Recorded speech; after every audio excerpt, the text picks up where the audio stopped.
जानते हैं। टॉपिक ऐसा टॉपिक है दोस्तों, हर छोटे से छोटे एग्जाम में, हर बड़े से बड़े एग्जाम में सवाल जरूर आते हैं यहाँ से। तो इसको आपको गहराई से पढ़ना है। तो एक आपके सामने कविता दी गई है और इस कविता के माध्यम से आपको पूरा राणा सांगा का इतिहास क्रमबद्ध प्रस्तुत किया जाएगा। तो देखिए, सबसे पहले बात करते हैं।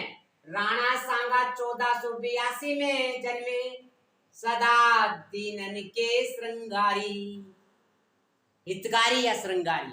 देखिए 1482 राणा सांगा का जो जन्म है, कैसे, महाराणा कुंभा का पोता है। महाराणा कुंभा का तो पोता है और इनके पिता का नाम, राणा सांगा के पिता का नाम रायमल था। क्या था? रायमल। और राणा सांगा की माता का नाम श्रृंगार देवी था। श्रृंगार देवी। रायमल के 4 पुत्र हुए। 4 पुत्र। सबसे बड़ा जो पुत्र था जिसका नाम था पृथ्वीराज। पृथ्वीराज कौन था? जिसको इतिहास में उड़ना राजकुमार के नाम से जाना जाता है। फिर इसके बाद में होता है जयमल। जयमल हुआ और जयमल के बाद में राज सिंह हुआ और राज सिंह के बाद में सबसे छोटा था राणा सांगा। राणा सांगा जब उत्तराधिकारी बना, मेवाड़ की गद्दी पे बैठा, उस समय उसके सामने बहुत बड़े चैलेंज आए थे, क्योंकि 3 भाइयों को छोड़ करके चौथा सबसे छोटा राजगद्दी पर बैठना बड़ा मुश्किल था। एक दिन क्या हुआ, इनका पिता रायमल किसी ज्योतिष वक्ता के पास गया और वहां से पता लगाया कि इनमें से कौन सा योग्य राजा है मेवाड़ के लिए।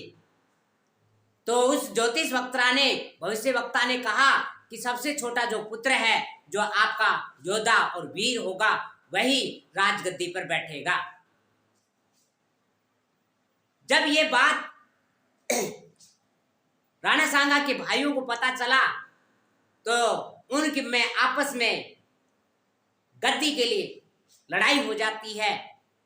और लड़ाई जब होती है तो खून की होली खेली जाती है दोस्तों। और फिर इसके बाद में राणा सांगा मेवाड़ की गद्दी पर बैठता है। तो जान लेते हैं राणा सांगा के बारे में, कैसे कैसे यानी कि खून की होली खेली और कैसे मेवाड़ की गद्दी पर बैठा और कैसे कैसे बड़े चैलेंज उसने फेस किए अपने जीवन में। अंत तक 5 मिनट में 10 मिनट में आपको ये पूरी मेवाड़ के इतिहास के राणा सांगा की कहानी आपको बताई जाएगी। यहाँ पर अंत तक जरूर देखना साथियों। राणा सांगा 1482 में जन्म होता है राणा सांगा का। अब 1482 का मतलब हुआ 2 हैं, इधर 14 हैं, 14 में से 2 निकालेंगे तो 12 बचता है, तो ये हो गए 12। और 8 में से 4 निकाल देंगे तो 4 अप्रैल और 1482, 12 अप्रैल 1482 को राणा सांगा का जन्म होता है। राणा सांगा का जन्म होता है। और जो कि राणा सांगा की माता का नाम श्रृंगार देवी था और पिता का नाम रायमल था। और रायमल की चौथी संतान, चौथा नंबर का पुत्र जो था राणा सांगा, जो मेवाड़ की गद्दी पर कब बैठा? 24 मई 1509 में बैठा। उस समय वह 27 साल का था। राणा सांगा 27 साल की उम्र में किस पर बैठा? मेवाड़ की गद्दी पर 24 मई 1509 में। अब इसी का भाई था, जो बड़ा ही बड़ा भाई था, जिसका नाम था पृथ्वीराज। पृथ्वीराज को उड़ना का मतलब उड़ना राजकुमार कहा जाता है। उड़ना राजकुमार कहा जाता है। राणा सांगा और भाइयों में उत्तराधिकारी के लिए खून की होली खेली जाती है। किसकी खेली जाती है? खून की होली खेली जाती है। और राणा सांगा की एक आंख खराब हो जाती है। किसके बीच में? पृथ्वीराज और राणा सांगा के बीच में जब उत्तराधिकारी के लिए लड़ाई लड़ी जा रही थी, उस समय राणा सांगा ने अपनी एक आंख को खो देते हैं, लेकिन कहते हैं अपने प्राणों को बचाने के लिए वह राणा सांगा अजमेर के शासक करमचंद पवार के पास शरण लेता है और वहां पर शरण लेकर के बहुत दिनों तक वहां पर रहता है। रहने के बाद में राणा सांगा के लिए क्या दिया, लेकिन अजमेर के करमचंद ने राणा सांगा की भर दी झोली। झोली का मतलब इसी करमचंद पवार ने अपनी पुत्री करमावती की शादी किसके साथ में कर दी, राणा सांगा के साथ में कर दी। झोली भरने का मतलब ये हुआ कि अजमेर का जो शासक था करमचंद अजमेर का शासक कौन था, करमचंद था। करमचंद ने क्या किया, अपनी पुत्री करमावती की शादी राणा सांगा के साथ में कर दी गई। तो राणा सांगा की पत्नी कौन थी, करमचंद की पुत्री करमावती, करमचंद की पुत्री करमावती थी। अब नीचे की लाइन में क्या कहता है, जब राणा गद्दी पर बैठा सिकंदर का शासन था दिल्ली। जब महाराणा सांगा गद्दी पर बैठा था उस समय 3 ओर से घिरा हुआ था, और 3 ओर से ये कहें राणा संग्राम सिंह जब गद्दी पर बैठा था तब किन किन का शासन था, किन किन का शासन था। तो यहां पर एक छोटी सी लाइन याद रखनी है, वो है संग्राम। संग्राम शब्द को याद रखना है। यदि संग्राम शब्द याद रह जाता है तो तीनों जो किन किन का शासन था ये पता चल जाता है। सबसे पहले बात करें सैफ और सिकंदर लोदी। सिकंदर लोदी का शासन दिल्ली पर था। सिकंदर लोदी का शासन कहां पर था, दिल्ली पर था। नैफोर, यहाँ पर यह अनुस्वार के रूप में, नय का मतलब हुआ यहाँ पर नासिर शाह खिलजी मालवा की गद्दी पर था। नासिर शाह खिलजी मालवा की गद्दी पर था। गैफोर गुजरात में महमूद खिलजी का शासन था। महमूद खिलजी का शासन था। संग्राम सिंह नाम यदि याद रह जाता है तो संग्राम सिंह जब गद्दी पर बैठा तो तब किन किन का शासन था। तो बात करें सबसे पहले सैफ और सिकंदर लोदी दिल्ली की गद्दी पर था। नैफ और नासिर शाह खिलजी जो मालवा की गद्दी पर था, और गैफ और गुजरात की गद्दी पर था महमूद खिलजी। तो 3 ओर से घिरा हुआ था राणा सांगा। तो यहाँ पर यही बात बताई जा रही है, जब राणा गद्दी पर बैठा सिकंदर का शासन था दिल्ली की गद्दी पर सिकंदर लोदी था। गुजरात में महमूद बेगरा, गुजरात में कौन था, महमूद बेगरा था। और जबकि मालवा में कौन था, मालवा में था नासिर खिलजी का शासन। मालवा में किसका था, नासिर खिलजी का शासन था। अब बात यहां पर आती है आगे, सिपाही का अंश हिंदुपत ने अब कीनी युद्ध की तैयारी। राणा सांगा 1482 में जन्मे, सदा दीनन के हितकारी। तो अब इसमें कर्नल जेम्स टोड ने राणा सांगा को सिपाही का अंश कहा है। सिपाही का अंश किसने कहा ये कर्नल जेम्स टोड ने राणा सांगा को सिपाही का अंश कहा। और भारतीय इतिहास राणा सांगा को हिंदुपत की उपाधि दी है। भारत के इतिहास में राणा सांगा को किस नाम से जाना जाता है, हिंदुपत के नाम से जाना जाता है। अब बात करते हैं 1511 में मालवा पर महमूद खिलजी ने किया अधिकार। राणा ने 1518 में चंदेरी के मेदिनी का किया उपकार। तो देखो 1511 की जब बात आती है, यहाँ पर नासिर खिलजी की मृत्यु के बाद में, ये जो नासिर खिलजी था इसकी मृत्यु के बाद में महमूद खिलजी मालवा की गद्दी पर 1511 में बैठा। 1511 में, दोबारा सुनना, नासिर खिलजी की मृत्यु के बाद महमूद खिलजी मालवा की गद्दी पर 1511 में बैठता है। 1511 में बैठ गया। देखो क्या कहा, 1511 में मालवा पर महमूद खिलजी ने किया अधिकार। नासिर खिलजी का पुत्र था महमूद खिलजी। फिर क्या कहता है, राणा सांगा ने 1518 में चंदेरी के मेदिनी का किया उपकार। अब यहां पर बात आती चंदेरी का युद्ध। कौन सा युद्ध की बात करते हैं, चंदेरी का युद्ध। चंदेरी का जो युद्ध है साथियों 1518 में होता है। 1518 में होता है। ये किन के बीच में होता है, तो देखिए राणा सांगा मेदिनी की सहायता करता है। राणा सांगा है ना, राणा सांगा मेदिनी की सहायता करता है और महमूद खिलजी को पराजित करते हैं।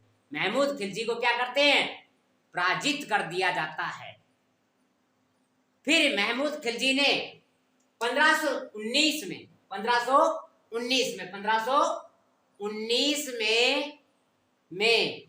में आक्रमण करता है। फिर महमूद खिलजी है भाई 1519 में आक्रमण करता है। आक्रमण करने के बाद में राणा सांगा से महमूद खिलजी हार जाता है। राणा सांगा से महमूद खिलजी हार जाता है और गागरोन का किला है, गागरोन का जो किला था वो उपहार के रूप में किसको दे दिया जाता है, मेदिनी राय को दे दिया जाता है। तो मेदिनी राय को गागरोन का किला किसने दिया था, महमूद खिलजी ने दिया था। किसने दिया था, तो सॉरी महमूद खिलजी नहीं, राणा सांगा ने दिया था। किसने दिया था, राणा सांगा ने। राणा सांगा ने फिर क्या कहा, राणा ने क्षमा दान किया जब महमूद खिलजी गया हार। राणा सांगा हार जाता है और राणा सांगा जैसे ही हारता है तो उसको क्षमा कर देता है राणा सांगा। किसको, महमूद खिलजी को। महमूद खिलजी को क्षमा किसने किया, राणा सांगा ने किया। राणा सांगा ने किया। और आगे क्या कहता है, यह युद्ध राणा को अनुकरणीय बना दिया, फिर कीने युद्ध की तैयारी। राणा सांगा 1482 में जन्मे, सदा दीनन के हितकारी। अब ये जो मेदिनी राय के साथ में राणा सांगा था और दोनों महमूद खिलजी को हराने के बाद में कहते हैं कि राणा सांगा को और प्रिय बना दिया। तो अब तो क्या था, उत्तर भारत में राणा सांगा की धाक जम चुकी थी। क्या हो गया था, अनुकरणीय बन गया, प्रिय बन गया और उत्तर भारत में धाक जम गई। अब देखिए इसके बाद में क्या कहता है, नवंबर 1517 ईस्वी को कोटा खातोली में इब्बे लोधी की देखी तान। इस युद्ध में राणा सांगा के 80 हो गए तलवार के निशान। नवंबर 1517 में अर्थात 22 नवंबर की बात है ये। 22 नवंबर 1517 में खातोली या खातोलाई का युद्ध हुआ था कोटा में। कहां पर है, खातोली कोटा में पड़ता है। और किसके किसके बीच में हुआ, इब लोधी। इब का मतलब इब्राहिम लोधी। इब्राहिम लोधी और राणा सांगा के बीच में युद्ध होता है खातोली का। राणा सांगा विजय हो जाता है और इसी युद्ध में खातोली के कोटा खातोलाई के युद्ध में राणा सांगा के शरीर पे 80 घाव हो जाते हैं। तलवार के कितने घाव हो जाते हैं साथियों, 80 घाव हो जाते हैं। और फिर क्या होता है, और अब तो इसी युद्ध के कारण से उत्तर भारत में राणा सांगा की धाक जम गई थी। कौन से युद्ध के कारण से, खातोली या खातोलाई का जो युद्ध हुआ था 22 नवंबर 1517 में, इस युद्ध के कारण से उत्तर भारत में राणा सांगा की धाक जम गई। अब बात करते हैं आगे, फिर क्या होता है। फिर लोधी ने भेजे सेना नायक फरमूली और माकन खान। 1518 ईस्वी में धौलपुर बाड़ी का युद्ध हुआ घमासान। इस लाइन को देखते हैं, इब्राहिम लोधी था, उसने क्या किया, खातोली का बदला लेने के लिए, खातोली का बदला लेने के लिए इब्राहिम लोधी ने 2 सेना नायक के नेतृत्व में सेना भेजी। 2 सेना नायक भेजे। एक तो था जिसका नाम था फरमूली हुसैन और एक था मियां मक्खन खान। इन 2 सेना नायकों को भेजा सेना के नेतृत्व में। अब बात क्या होती है, 1518 में ईस्वी में धौलपुर बाड़ी का युद्ध हुआ घमासान। और क्या कहते हैं, बाड़ी धौलपुर का युद्ध हुआ था जो 1518 में, इसमें भी राणा सांगा विजय होता है। कौन विजय होता है सर? राणा सांगा विजय होता है और इब्राहिम लोदी की जो सेनापति था, जो सेना है वो हार जाती है, वो हार जाती है। और नीचे क्या कहा, आगे नीचे लाइन में कहा, अंतिम भारतीय हिंदू सम्राट रण जीत गया बलकारी। राणा सांगा को अंतिम भारतीय सम्राट कहा जाता है। राणा सांगा को अंतिम भारतीय हिंदू सम्राट कहा जाता है। हिंदू सम्राट किसको भाई, अंतिम भारतीय हिंदू सम्राट किसको कहा जाता है? राणा सांगा को कहा जाता है। तो बाड़ी धौलपुर का युद्ध किन के बीच में हुआ? बाड़ी धौलपुर का युद्ध किन के बीच में हुआ? राणा सांगा इब्राहिम लोदी की सेना के बीच में हुआ, और जो कि राणा सांगा जीत जाता है। जब ही कहा गया है कि अंतिम भारतीय हिंदू सम्राट रण जीत गया बलकारी। अगली लाइन क्या कहती है, फिर राणा सांगा ने दिल्ली पर बैठा बाबर पर दिया ध्यान। फिर राणा सांगा ने दिल्ली पर बैठा बाबर पर दिया ध्यान। 16 फरवरी 1527 ईस्वी बयाना भरतपुर का युद्ध हुआ घमासान। 16 फरवरी 1527 ईस्वी में बयाना भरतपुर का युद्ध हुआ घमासान। 1 महीने बाद फिर बाबर ने देखी वीरों की खान। पानी में कलंदर राजस्थान में धारण की गाजी की खान। अब देखते हैं इस लाइन को। राणा सांगा जब अब उसे पराजित करने के बाद में अब आता है दिल्ली पर ध्यान देता है। दिल्ली की गद्दी पर बैठा था बाबर के साथ में उस पर दिया ध्यान, और देने के बाद में 16 फरवरी 1527 में बयाना और भरतपुर का युद्ध होता है। बयाना और भरतपुर का युद्ध किन के बीच में हुआ? राणा सांगा और बाबर के बीच में हुआ। राणा सांगा जीत जाता है। राणा सांगा जीत गया, और जीत जाने के बाद में कहते हैं उसको क्षमा कर दिया। क्या कर दिया? क्षमा कर दिया, कोई बात नहीं। और ये बाबर अपनी रणनीति तैयार करता रहा, और रणनीति और मौखिक कहा कि मैं आपसे युद्ध नहीं लड़ूंगा, और इस तरीके की जब बात कही गई तो राणा सांगा निसंदेह था कि कोई डाउट नहीं था उनको कि युद्ध हो सकता है आगे। और कहते हैं कि अपने सेना को तैयार करता रहा, और उसने दूसरी बार जब बयाना का पहली बार युद्ध हुआ उसमें राणा सांगा जीतता है, और दूसरा युद्ध होता है खानवा का युद्ध। खान का मतलब है खानवा। 1 महीने बाद फिर बाबर ने देखी वीरों की खान का मतलब है खानवा पड़ता है भरतपुर में। और ये खानवा का युद्ध है ना 1 महीने बाद, अर्थात 17 मार्च 1527 में खानवा का युद्ध हुआ। ये किन किन के बीच में हुआ? बाबर और राणा सांगा के बीच में हुआ। राणा सांगा हार जाते हैं। खानवा के युद्ध में राणा सांगा हार गए और बाबर जीत जाता है। और इसी खानवा के युद्ध में बाबर ने जिहाद का नारा दिया था, धर्म युद्ध का नारा दिया था। और जीतने के बाद में क्या हुआ? बाबर ने पानीपत का युद्ध हुआ था, वहां से तो उसने कलंदर की उपाधि धारण की थी। किसकी उपाधि धारण की थी? कलंदर की। और राजस्थान में धारण की गाजी की खान। जब राजस्थान में खानवा का युद्ध हुआ था तो उसमें गाजी की उपाधि धारण की। किसकी उपाधि धारण की? गाजी की उपाधि धारण की। और आगे क्या कहता है? बाबर रण जीत गया, मुगल साम्राज्य की भारत में नींव डारी। राणा सांगा 1482 में जन्मे, सदा दीनन के हितकारी। बाबर रण जीत गया।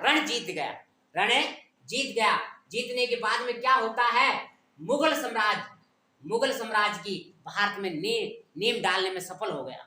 मुगल साम्राज्य की नींव डालने में सफल हो गया। और जो खानवा का युद्ध है ना, खानवा का युद्ध था जो भारतीय इतिहास का मोड़ बिंदु कहलाता है। ये जो खानवा का युद्ध है जो क्या कहलाता है, भारत के इतिहास का मोड़ बिंदु कहलाता है। और खानवा के युद्ध ने मेवाड़ की कमर तोड़ दी, मेवाड़ की क्या कर दी, कमर को तोड़ दी। अब बात करते हैं आगे, खानवा के युद्ध के विशेष तथ्य हैं जिसके राणा सांगा के तीर लगने पर बेहोश हो जाने पर राणा का ताज झाला अज्जा ने धारण किया था। किसने धारण किया था, झाला अज्जा ने धारण किया था। बेहोश राणा को बसवा दौसा लाया गया और आखिरकार सोनगरा के द्वारा जो इलाज कहां पर किया गया राणा सांगा का, इरिच कांपली में किया गया, इरिच कांपली में किया गया था। और 19 जनवरी 1528 को राणा सांगा चंदेरी के युद्ध का बदला लेने को कहता है तो कायर सैनिकों ने क्या किया, जहर दे दिया। 30 जनवरी 1528 में राणा सांगा की मृत्यु हो जाती है। कहां पर होती है, इरिच कांपली में। जबकि महाराणा सांगा की जो समाधि है मांडलगढ़ भीलवाड़ा में, मांडलगढ़ भीलवाड़ा में महाराणा सांगा की समाधि है। और कायर सैनिकों ने राणा को जहर देकर देश की ख्वारी कर दी, हानि कर दी, देश की क्या कर दी, हानि कर दी। हारा नहीं था दोस्तों, हारा नहीं था, वो तो बेहोश हुआ था और बेहोश होने के कारण से सैनिक उसको लेकर के चले गए।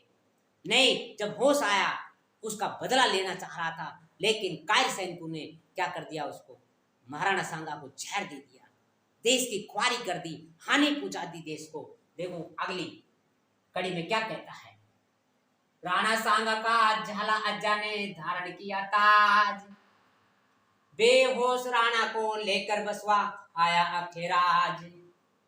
चंदेरी के युद्ध में बदला लेने का राणा करता है सास। 30 जनवरी 1528 ईस्वी को राणा ने इरिच कांपली में रचा अपना इतिहास। मांडलगढ़ में समाधि कायर सैनिकों ने कर दी देश की खुआरी। राणा सांगा 1482 में जन्मे, सदा दीनन के हितकारी। देखो यहां से देखते हैं, राणा सांगा जब युद्ध लड़ रहा था खानवा का तो वो बेहोश हो जाता है। बेहोश होने के बाद में राणा सांगा का जो ताज किसने धारण किया, झाला अज्जा ने। किसने, झाला अज्जा ने धारण किया ताज।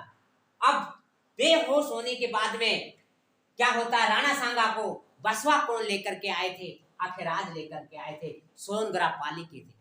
कहाँ के थे ये, सोनगरा पाली का था, जो वो लेकर के महाराणा सांगा को कहां पर लाया गया, बसवा दौसा में लाया गया, बसवा दौसा में लाया गया। अब बात आती है चंदेरी के युद्ध में बदला लेने का करता है राणा सांगा, जब साहस करता है चंदेरी के, जब महाराणा सांगा को होश आया और चंदेरी के युद्ध में बदला लेने के लिए घोड़े पर बैठ लिया तो क्या किया, कायर सैनिकों ने उसको जहर दे दिया। कायर सैनिकों ने क्या कर दिया, जहर दे दिया। और देखो कायर सैनिकों ने कर दी देश की ख्वारी, जहर दे दिया, हानि कर दी। और महाराणा सांगा की जो मृत्यु है 30 जनवरी 1528 को इरिच कांपली में इनकी मृत्यु हो जाती है और यहीं पर अपना इतिहास रच देते हैं। और जबकि महाराणा सांगा की जो समाधि है जो मांडलगढ़ भीलवाड़ा में, कहां पर है, मांडलगढ़ भीलवाड़ा में। अब बात आती है राणा सांगा के साथ में कौन कौन थे। और राणा सांगा एक बहुत बड़ा योद्धा था जिसके साथ में अच्छा संगठन था, जिसमें कहें 7 राजा थे। कितने राजा थे, 7 राजा थे, 9 राव थे, 104 सरदार थे। ये युद्ध में साथी रहे हैं राणा सांगा के। राणा सांगा के साथ में कौन कौन थे युद्ध में, 7 राजा, 9 राव, 104 सरदार, 104 सरदार थे। और राणा सांगा ने ही गुलाबी झंडे के नीचे एक रीति, एक परंपरा शुरू की थी जिसका नाम है परवन पाती परंपरा। परवन पाती परंपरा किसने शुरू की गई, राणा सांगा ने शुरू की। और किस झंडे के नीचे की गई, गुलाबी झंडे के। इसका मतलब क्या था, सभी को आमंत्रित किया गया, सभी राजाओं को क्या किया गया, आमंत्रित किया गया और उनका सहयोग की भावना जगाई गई उनके अंदर, भाई सहयोग करो और देश को बचाना है। तो इस तरह की उसको क्या कहा जाता है? पर्वणपाती रीति कहा जाता है, पर्वणपाती परंपरा कहा जाता है। अब आगे देखते हैं तो क्या कह रहा है? सात राजा नौ राव, सात राजा नौ राव 104 सरदार राणा सांगा के युद्ध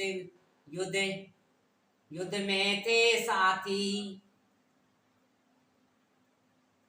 गुलाबी झंडे के नीचे राणा ने रीति शुरू की पर्वणपाती। कल मेदा मेवा माल खाना वीर अकेराज ने सलाह दी। पृथ्वी पर रतन का भार उदय हुआ महमूद लादी। रणजीत ढिल्लो शास्त्री राणा संग के चरणों का हो गया पुजारी। 1482 में जन्मे सदा दीनन के हितकारी। सात राजा नौ राव 104 सरदार राणा के साथ में थे, महाराणा सांगा के साथ में थे और पर्वणपाती की शुरुआत की गई। और कल कौन कौन से थे, यहाँ से सवाल पूछने की प्रमुख आपको बताया जाएगा। कल का मतलब है कल्याणमल, कल का मतलब है कल्याणमल। एक शब्द याद रखना है यहाँ पर, कबीर शब्द को याद रखेंगे। कैफ और कल्याणमल था, बीफ और बीकानेर का, राव का मतलब राव जैतसी का, राव जैतसी का पुत्र था, राव जैतसी का पुत्र था कौन? कल्याणमल। भाई कल का मतलब क्या हुआ? कल्याणमल, यानी कैफ और कल्याणमल, बीफ और बीकानेर के, रैफ और राव जैतसी का पुत्र था, राव जैतसी का पुत्र था कौन? कल्याणमल। ये भी राणा सांगा के साथ में था। अब बात आती है मेदा। मेदा का मतलब क्या हुआ? मेदिनी राय, मेदिनी राय जो चंदेरी का शासक था। चंदेरी के शासक को ही राणा सांगा ने गागरोन का किला उपहार में दिया था, क्योंकि चंदेरी का शासक मेदिनी राय ने राणा सांगा का सहयोग किया और राणा सांगा का सहयोग करने के कारण से उसको गागरोन का किला गिफ्ट में मिल जाता है। अब मेवा का मतलब है मेवाती। हसन खां मेवाती जो कहाँ का था? अलवर का था। कहाँ का था? अलवर का था। कहते हैं ये तो युद्ध में ही मारा जाता है, युद्ध में ही, खानवा के युद्ध में मारा जाता है। कौन?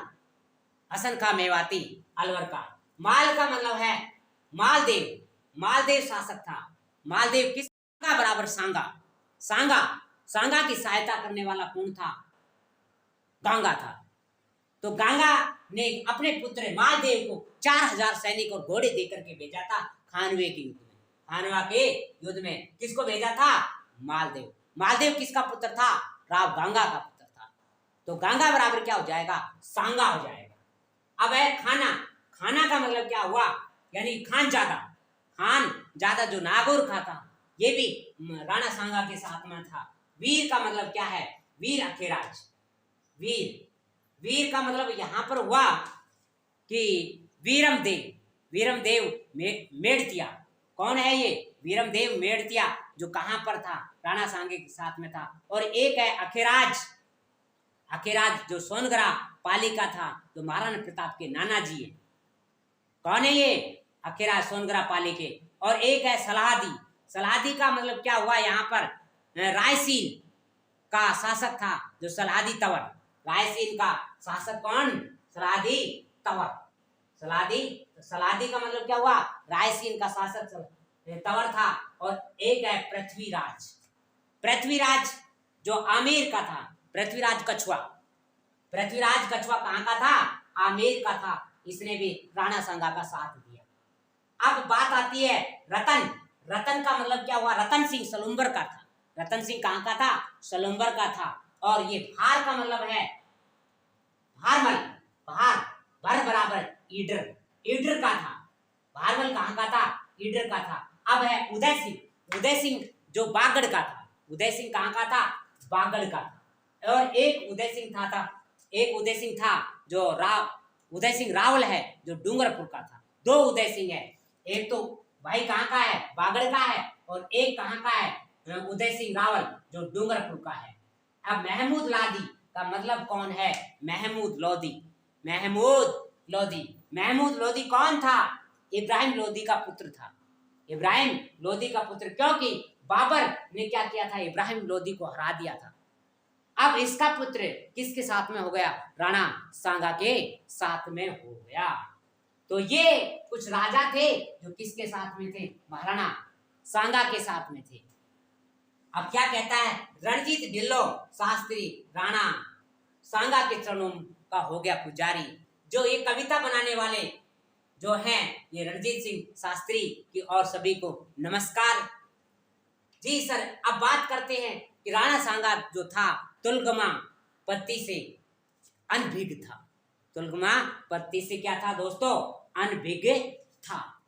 ये था आपके सामने राणा सांगा का इतिहास। आपको अच्छा लगे तो साथियों सब्सक्राइब करें, लाइक करें और कमेंट में यस और नो अवश्य लिखें और शेयर करना न भूलें। Thank you, all the best.